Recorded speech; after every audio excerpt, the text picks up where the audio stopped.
ಓಂ ಶ್ರೀ ಗುರುಭ್ಯೋ ನಮಃ. ಫ್ರೆಂಡ್ಸ್, ಎಲ್ಲರಿಗೂ ನಮಸ್ಕಾರ. ಮೇಷರಾಶಿಯ ಆತ್ಮೀಯರೇ, ನೀವು ಹುಟ್ಟಿನಿಂದಲೇ ಯೋಧರು. ಆದರೆ ಪ್ರತಿಯೊಂದು ಯುದ್ಧವೂ ಕತ್ತಿಯಿಂದ ಗೆಲ್ಲೋದಿಲ್ಲ. ಕೆಲವು ಯುದ್ಧಗಳು ಸಹನೆಯಿಂದ, ಕೆಲವು ಯುದ್ಧಗಳು ಸರಿಯಾದ ಸಮಯಕ್ಕಾಗಿ ಕಾಯೋದ್ರಿಂದ ಗೆಲ್ಲಲ್ಪಡುತ್ತೆ. 2026 ಜನವರಿಯ ಮೊದಲ 15 ದಿನಗಳು ನಿಮ್ಮ ಜೀವನದಲ್ಲಿ ಅಂಥದ್ದೇ ಒಂದು ಮಹತ್ವದ ಯುದ್ಧದ ಆರಂಭವಾಗಿದೆ. ಹೊಸ ವರ್ಷ ಅಂದರೆ ಕೇವಲ ಕ್ಯಾಲೆಂಡರ್ ಬದಲಾವಣೆ ಅಲ್ಲ, ವಿಶ್ವದಲ್ಲಿ ಶಕ್ತಿಯ ಮರುಹೊಂದಾಣಿಕೆಯ ಸಮಯ. ಗ್ರಹಗಳು ತಮ್ಮ ಸ್ಥಾನ ಬದಲಾಯಿಸಿದಾಗ ಮಾನವನ ವಿಧಿಯು ಮೌನವಾಗಿ ತಿರುವನ್ನು ಪಡೆಯುತ್ತೆ. ಮೇಷರಾಶಿಯವರಿಗೆ ಈ ಜನವರಿ ಮೊದಲ ಪಕ್ಷದ ದಿನಗಳು ನೀವು ಇಷ್ಟು ವರ್ಷ ಹೊತ್ತುಕೊಂಡು ಬಂದ ಭಾರವನ್ನು ಕೆಳಗೆ ಇಳಿಸುವ ಸಮಯ ಆಗಿರುತ್ತೆ. ಜನವರಿ 1ರಿಂದಲೇ ನಿಮ್ಮೊಳಗೆ ಒಂದು ವಿಚಿತ್ರವಾದ ಅಸಹನೆ ಅನ್ನೋದು ಶುರುವಾಗುತ್ತೆ. ಇಷ್ಟು ದಿನ ಸಹಿಸ್ಕೊಂಡಿದ್ದು ಸಾಕು ಅನ್ನುವಂಥ ಒಂದು ಭಾವನೆ ಅನ್ನೋದು ಬರುತ್ತೆ. ನಾನು ಇನ್ಮೇಲೆ ಮೌನವಾಗಿರೋದಿಲ್ಲ ಅನ್ನುವ ಒಂದು ನಿರ್ಧಾರ ಬರುತ್ತೆ. ಇದು ನಿಮ್ಮ ಮನಸ್ಸಿನ ಆಟ ಅಲ್ಲ, ಇದು ಗ್ರಹಗಳ ಪ್ರೇರಣೆ. ಮೊದಲು ಶನಿಯ ಸ್ಥಾನವನ್ನು ನಾವು ನೋಡೋಣ.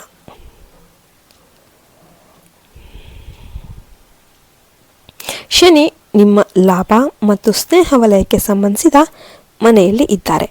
ಇಷ್ಟು ದಿನ ಯಾರ ಮೇಲೆ ನೀವು ನಂಬಿಕೆ ಇಟ್ಟಿದ್ರೋ ಅವರ ನಿಜ ಮುಖ ಈಗ ಹೊರ ಬರುವ ಸಮಯ.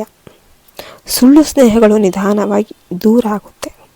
ಆದರೆ ನಿಜವಾದ ಬೆಂಬಲಿಗರು ಬಂಡೆಯಂತೆ ನಿಮ್ಮ ಜೊತೆ ನಿಲ್ತಾರೆ.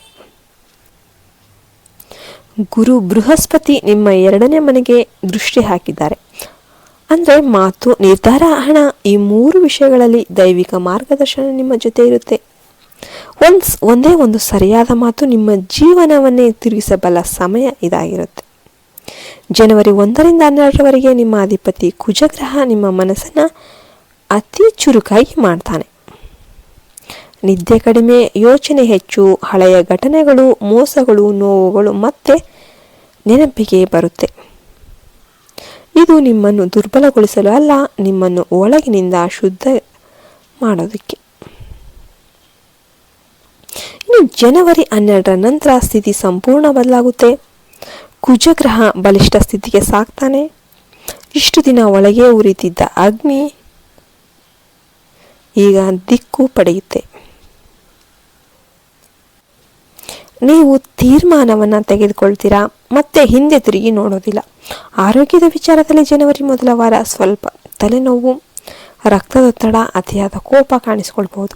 ಆದರೆ 12ರ ನಂತರ ಶಕ್ತಿ ಮರಳಿ ಬರುತ್ತೆ. ದೇಹ ಮತ್ತು ಮನಸ್ಸು ಒಂದೇ ಲಯಕ್ಕೆ ಬರುತ್ತೆ. ಇನ್ನು ಹಣದ ವಿಷಯಕ್ಕೆ ನಾವು ಬರೋಣ.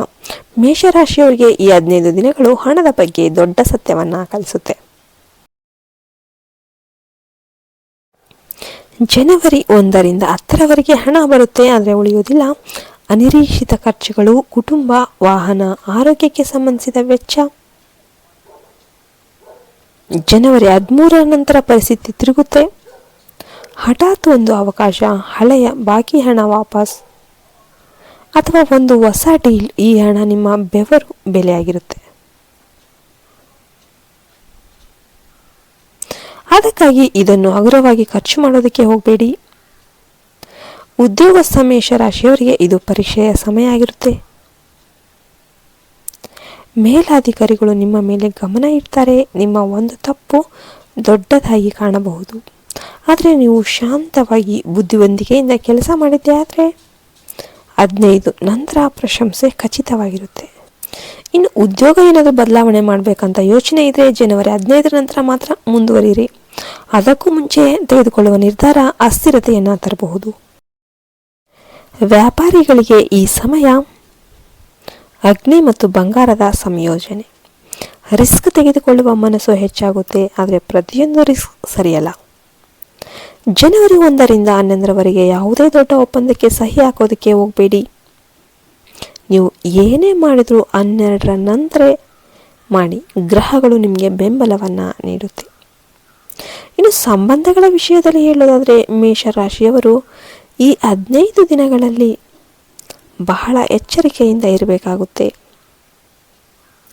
ನೀವು ಏನು ಸ್ಟ್ರೇಟ್ ಫಾರ್ವರ್ಡ್ ಆಗಿ ಮಾತಾಡ್ಬಿಡ್ತೀರಾ ಅದು ಇತರರ ಹೃದಯಕ್ಕೆ ಗಾಯವನ್ನು ಮಾಡಬಹುದು. ನೀವೇನು ಸತ್ಯನೇ ಹೇಳ್ತಾ ಇರ್ತೀರ, ಆದರೂ ಅದನ್ನು ಹೇಳುವ ರೀತಿ ಏನಿದೆ ಅದು ಮುಖ್ಯವಾಗಿರುತ್ತೆ. ಇನ್ನು ದಾಂಪತ್ಯ ಜೀವನದಲ್ಲಿ ಜನವರಿ 10ರ ನಂತರ ಸ್ವಲ್ಪ ತಣ್ಣಗೆ ಇರಿ. ಕೋಪದ ಒಂದು ಮಾತು, ಒಂದೇ ಒಂದು ನೀವು ಕೋಪದಿಂದ ಮಾತಾಡಿದರೆ ಅದೇ ಒಂದು ದೊಡ್ಡ ದೂರವನ್ನು ಕೂಡ ಸೃಷ್ಟಿ ಮಾಡ್ಬೋದು, ದೊಡ್ಡ ಜಗಳನೇ ಆಗಬಹುದು. ಇನ್ನು ಯಾರ್ಯಾರು ಮದುವೆ ಆಗಿಲ್ಲ ಅವರಿಗೆ ಹಳೆಯ ಪರಿಚಯ ಮತ್ತೆ ಹೊಸ ರೂಪದಲ್ಲಿ ಎದುರಾಗಬಹುದು. ಆದರೆ ನೀವು ತಕ್ಷಣ ನಂಬೋದಕ್ಕೆ ಹೋಗಬೇಡಿ, ಸಮಯವೇ ಸತ್ಯವನ್ನು ತೋರಿಸುತ್ತೆ. ಇನ್ನು ವಿದ್ಯಾರ್ಥಿಗಳಿಗೆ ಈ ಸಮಯ ಫೋಕಸ್ ಕಲಿಸುವ ಕಾಲ. ಮನಸ್ಸು ಓಡುತ್ತೆ, ಆದರೆ ನೀವು ಹಿಡಿದುಕೊಳ್ಳಬೇಕು. ಜನವರಿ 15ರ ನಂತರ ಫಲಿತಾಂಶ ನಿಮ್ಮ ಪರವಾಗಿರುತ್ತೆ. ಈಗ ಪರಿಹಾರಗಳ ಬಗ್ಗೆ ಹೇಳೋದಾದರೆ, ಮೇಷರಾಶಿ ಅಧಿಪತಿ ಕುಜ ಅಗ್ನಿಶಕ್ತಿ ಹೆಚ್ಚಿಸುವ ಸಮಯ ಇದು, ಅದನ್ನು ನಿಯಂತ್ರಣ ಮಾಡಬೇಕು. ಮಂಗಳವಾರ ಹನುಮಂತನಿಗೆ ಪ್ರಾರ್ಥನೆ ಮಾಡಿ, ಹನುಮಾನ್ ಚಾಲಿಸ ಪಠನೆ ಮಾಡಿ, ಕೆಂಪು ಬಣ್ಣದ ದೀಪ ಹಚ್ಚಿ, ನಿಮ್ಮ ಕೋಪವನ್ನು ದೇವರಿಗೆ ಅರ್ಪಣೆ ಮಾಡಿ. ಪ್ರತಿದಿನ ಸ್ವಲ್ಪ ಸಮಯ ಮೌನವಾಗಿರೋದನ್ನು ಕಲೀರಿ, ಅದೇ ನಿಮ್ಮ ಜೀವನದ ದೊಡ್ಡ ರಕ್ಷಣೆಯಾಗಿರುತ್ತೆ. ಇನ್ನು ಶಾರ್ಟಾಗಿ ಹೇಳೋದಾದರೆ, ಜನವರಿ 1ರಿಂದ 12ರವರೆಗೆ ಶುದ್ಧೀಕರಣ, 12ರಿಂದ 15ರವರೆಗೆ ದಿಕ್ಕು. 2026 ನಿಮ್ಮನ್ನು ಸೋಲಿಸಲು ಬಂದಿಲ್ಲ, ನಿಮ್ಮೊಳಗಿನ ನಿಜವಾದ ಯೋಧನನ್ನು ಎಬ್ಬಿಸೋದಕ್ಕೆ ಬಂದಿದೆ. ಗ್ರಹಗಳ ಬಾಗಿಲು ತೆಗಿತಾ ಇವೆ, ಒಳಗೆ ನಡಿಬೇಕಾಗಿರೋದು ನೀವೇ. ಹೇಗೆ ನಡೀತೀರಾ ಅನ್ನೋದು ನಿಮ್ಮ ಮೇಲೆ ಡಿಪೆಂಡ್ ಆಗಿರುತ್ತೆ. ಜೈ ಹನುಮಾನ್. ಎಲ್ಲರಿಗೂ ಒಳ್ಳೆಯದಾಗಲಿ ಅಂತ ಹೇಳ್ತಾ ನಾನು ಈ ವಿಡಿಯೋನ ಮುಗಿಸ್ತಾ ಇದ್ದೇನೆ. ಜೈ ಹಿಂದ್, ಜೈ ಭಾರತ್ ಮಾತೆ. ಹರಿ ಓಂ ತತ್ಸತ್. ಸರ್ವೇ ಜನ ಸುಖಿನೋ ಭವಂತು.